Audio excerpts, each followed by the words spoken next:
In the previous episode, our heroes were faced with an unconventional trial of strength and strategy, pitched against one another in a duet of duels, their eyes set firmly on the prize of enlightenment.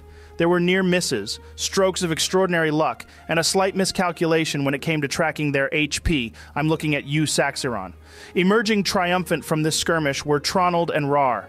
Now, the path is clear before them, stretching towards the uncapped font of wisdom that Alexander has promised to unseal.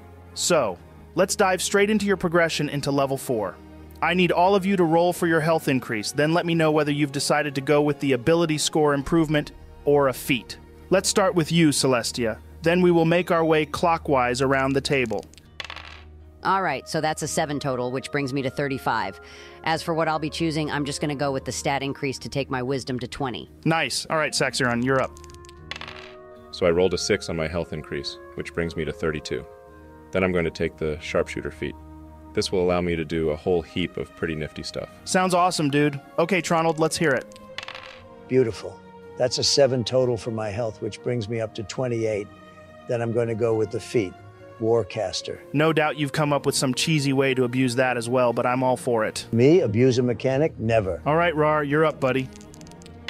Nice. That's a 12 for my health. Then I'm also going to go with a feat. I was struggling to decide between two, but in the end, Great Weapon Master was the one for me. Awesome. Okay, now on to Jake. You don't need to level up because we already started you at level 4, but why don't you give us a little introduction to your character? The name's Captain Jake Eagle, and I've settled on a rogue swashbuckler with the race of variant human. For my initiation feat at level 1, I've decided to tip my hat to the arcane arts, choosing the Magic Initiate, which will allow me to dip into the realm of Warlock.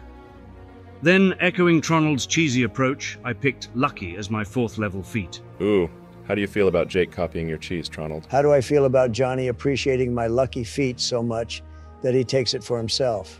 I feel honored.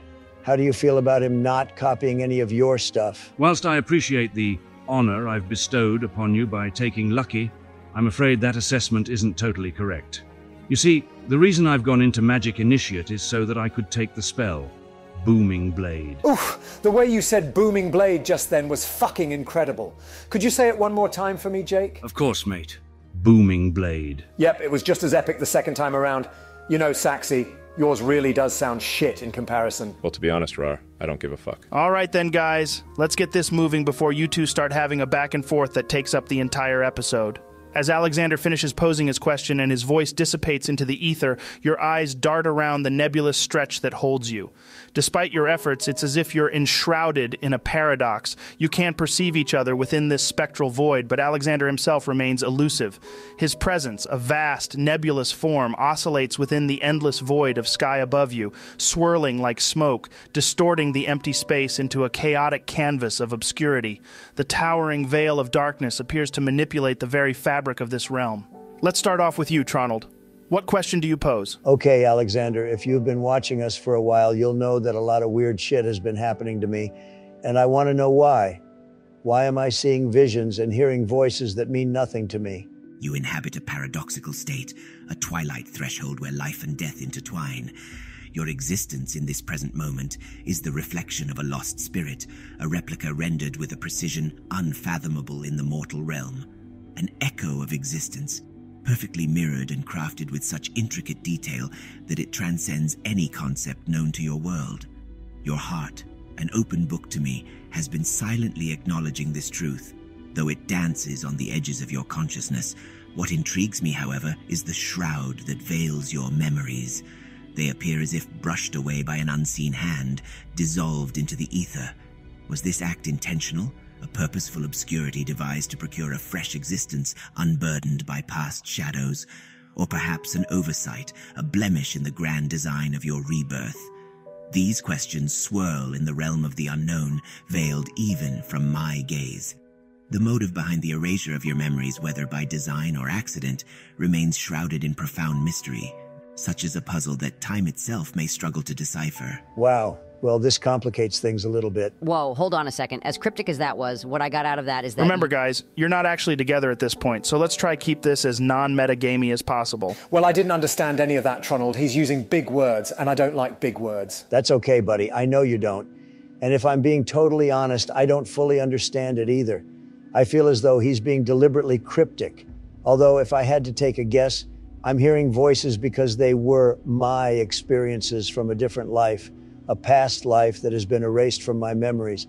I have a few theories that I'll run by you all as a group, especially Saxy, because as much as we poke fun at him, what I said before about him having a brilliant mind was true. I have immense respect for him. Don't tell him I said that. I want you to know you can always be honest with me, Tronald. It doesn't matter if your troubles are as big as a dragon or small as a goblin, or even if you've done something you ain't proud of. I'm sticking with you.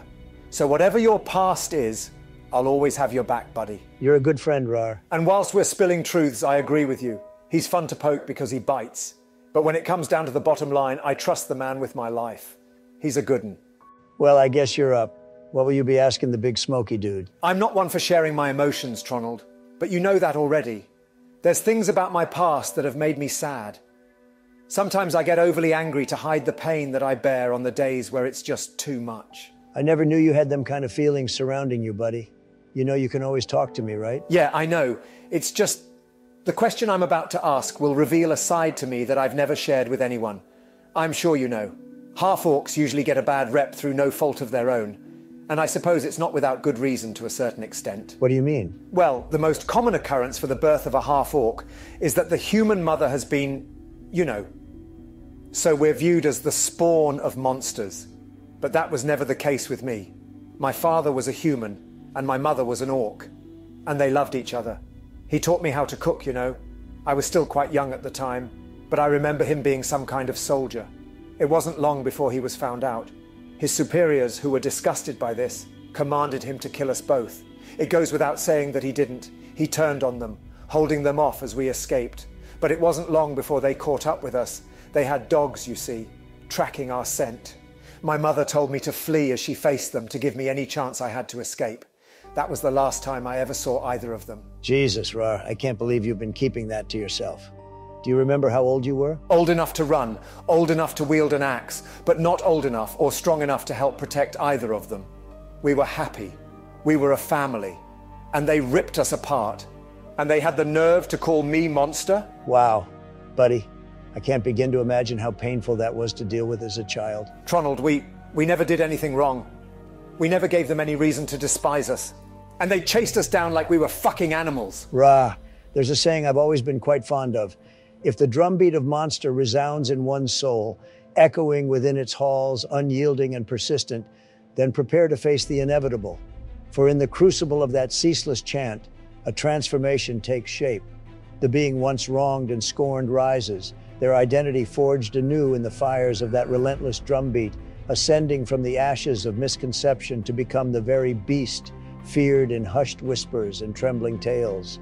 Fear not the brand of monster, Rar. Seize it, embrace it. For in truth, those who throw this label upon you are the real beasts hiding in plain sight. And sometimes it takes a monster, a creature birthed in their scorn, to rise and bring down the very monstrosities they themselves embody. Tronald, do you think you could help Stop. me? Rar, it goes without saying, buddy, you don't need to ask me. I will help you. I will help you track down the filth that did this to you. And we will show them what true monstrosity looks like. Thank you, Tronald. I suppose I better ask my question now then. Alexander, are my parents alive?